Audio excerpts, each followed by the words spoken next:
H-0, H98, baterai untuk hidup. Udara panas dan bau logam terbakar menyeruak begitu Zainar melewati halaman belakang gedung yang hancur. Api masih menjilat-jilat sisa puing, menciptakan bayangan bergerak di dinding yang retak. Langkahnya cepat, tapi terhitung hati-hati, setiap suara terlalu keras bisa jadi undangan buat peluru nyasar. Bos, jangan bengong, kita belum masuk zona aman. Militer masih ngejar, suara Chip menggelitik telinganya dari dalam kepala, setengah bercanda, setengah mengancam. Zainar melirik ke gelang di pergelangan tangannya.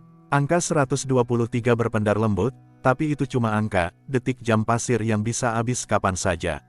Dia masih bisa merasakan sisa aliran energi dari panel listrik yang tadi dia sentuh. Hangat, menggigit di otot, mengusir rasa lemah yang tadi bikin langkahnya berat. Ini, sama kayak waktu nyentuh kabel kemarin, gumamnya lirih. Ya iyalah, listrik itu makanan buat kita sekarang. Atau, buat kau, aku kan cuma penumpang di otakmu, jawab Chip. Nada suaranya seperti orang yang sudah bosan menjelaskan hal dasar. Tapi bos, aku punya berita bagus sekaligus buruk. Zainar mempercepat langkah, menyeberangi lorong belakang yang separuh tertutup puing. Buruknya apa? Buruknya, setiap skor yang kau pakai buat gerak, mikir, atau sekadar bertahan dari peluru, bakal habis. Cepat, dan kalau nyampe nol, Chip memberi jeda dramatis. Mati, permanen. Zainar mengerutkan kening. Bagusnya, kau bisa isi ulang. Apapun yang punya daya tersimpan, baterai, generator, alat medis, bahkan, sesuatu yang hidup. Tinggal sentuh, serap, boom. Skor naik. Langkah Zainar terhenti sejenak. Sesuatu yang hidup, maksudmu manusia? Chip terkekeh kecil. Nggak semua manusia, bos. Cuma yang pakai alat bertenaga. Tapi ya, itu cerita buat nanti. Sekarang fokus, kita harus keluar dari area panas. Suara sirene militer memecah malam. Dari ujung lorong, cahaya lampu sorot mulai menyapu-nyapu puing. Zainar spontan merunduk, merayap ke sisi dinding yang roboh. Bos, dua opsi, jalan cepat lewat jalur depan tapi penuh pasukan, atau jalur kiri yang lebih sepi tapi ada medan listrik, kata Chip. Medan listrik, Zainar berbisik, pakai otak, bos, itu jebakan listrik. Tapi kalau kau pintar, kau bisa colong sedikit energi di sana. Anggap aja bonus. Jalan kiri tampak seperti koridor sempit bekas parkiran bawah tanah. Lampu darurat berkedip-kedip, dan di beberapa titik, percikan listrik menyala liar. Zainar menelan ludah, tapi nalurinya mendorong untuk ambil risiko itu. Ia melangkah pelan, menyusuri dinding, memastikan tidak menginjak kabel terbuka. Satu percikan besar membuatnya mundur setengah langkah, tapi kemudian ia melihat sebuah power box tergantung di dinding, masih aktif. Ambil, bos, cepat, desak Chip. Zainar meraih kotak itu. Begitu jari-jarinya menyentuh logam dingin di tepinya, ada tarikan halus, lalu sensasi seperti aliran air panas menyusuri nadi. Gelang di pergelangannya berpendar, +6, 129. Tubuhnya langsung terasa ringan, rasa sakit di betis dan punggung mereda sedikit. Ia menghela napas lega, tapi rasa lega itu cepat tergantikan oleh kesadaran, kotak itu sekarang mati. Lampu darurat di lorong meredup, lalu padam sepenuhnya. Bagus, kau baru saja bikin lorong ini jadi lubang hitam.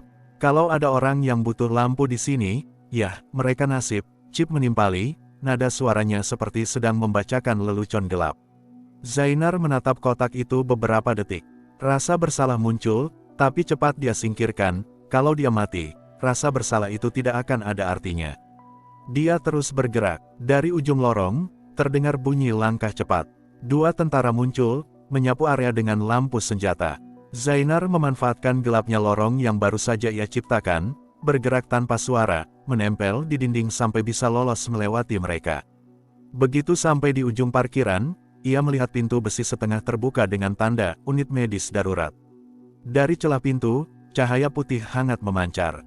Chip langsung memberi komentar, "Nah, ini surga kecil. Di dalam banyak alat medis bertenaga. Kau bisa isi skor sepuasnya, kalau nggak ketahuan." Zainar menatap sekeliling. Jalannya ke sana relatif aman, tapi ada dua kamera keamanan di atas pintu. "Aku bisa matiin kamera itu?" tanyanya. "Tentu, pegang panelnya, serap dayanya, lalu kamera mati. Tapi ingat, Kalau kamera mati, orang di ruang kontrol akan curiga. Jadi gerak cepat. Zainar melangkah ke panel samping pintu, menempelkan telapak tangannya. +3, 132. Lampu indikator kamera padam. Ia segera masuk sebelum alarm apapun sempat berbunyi. Di dalam, bau antiseptik menusuk hidung. Ranjang lipat berderet, sebagian diisi pasien luka-luka. Beberapa memakai alat bantu medis, dari infus otomatis hingga monitor detak jantung. Zainar menahan napas. Di sini, setiap mesin adalah sumber daya potensial, tapi setiap mesin juga terhubung pada nyawa manusia. Bos, kau tahu ini akan jadi dilema, kan?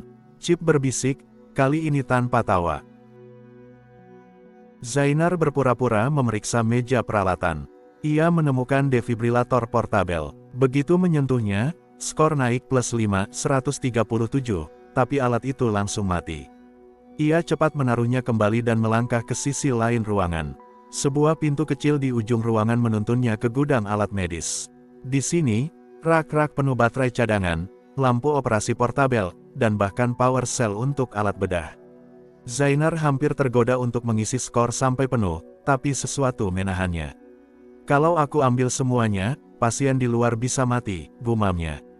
Chip mendengus. Kalau kau nggak ambil cukup, kau yang mati.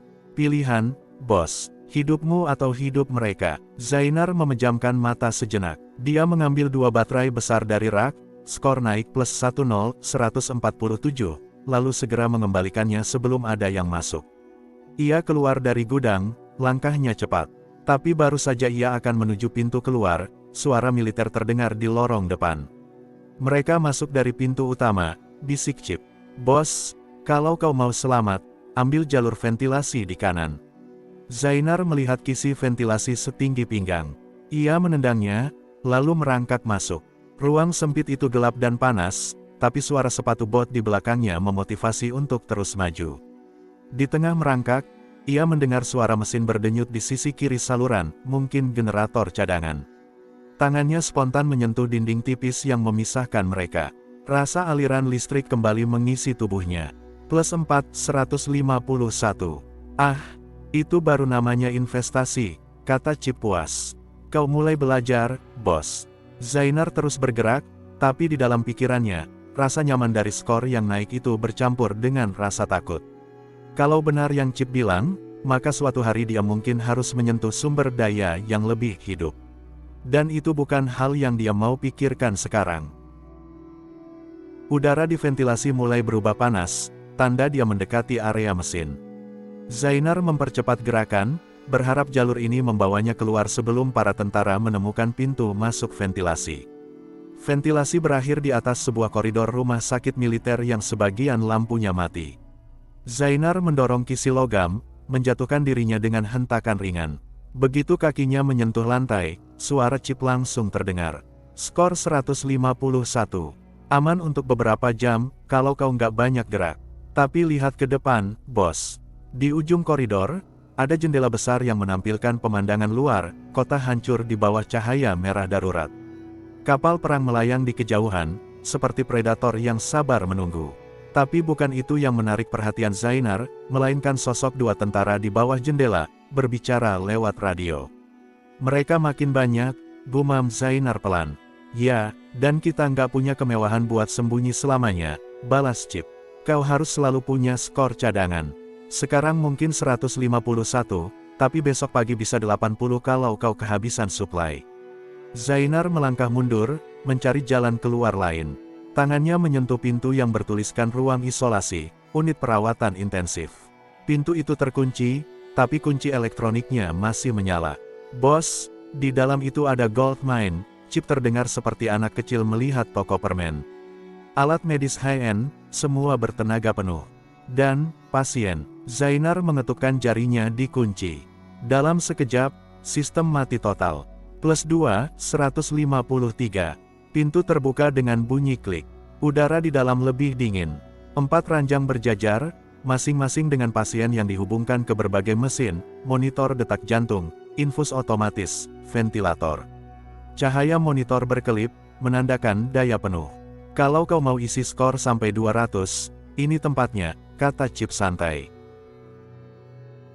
Zainar menggeleng. Mereka semua akan mati kalau alat ini berhenti. Dan kau akan mati kalau skor itu habis. Bos, dunia ini nggak pakai sistem barter yang adil.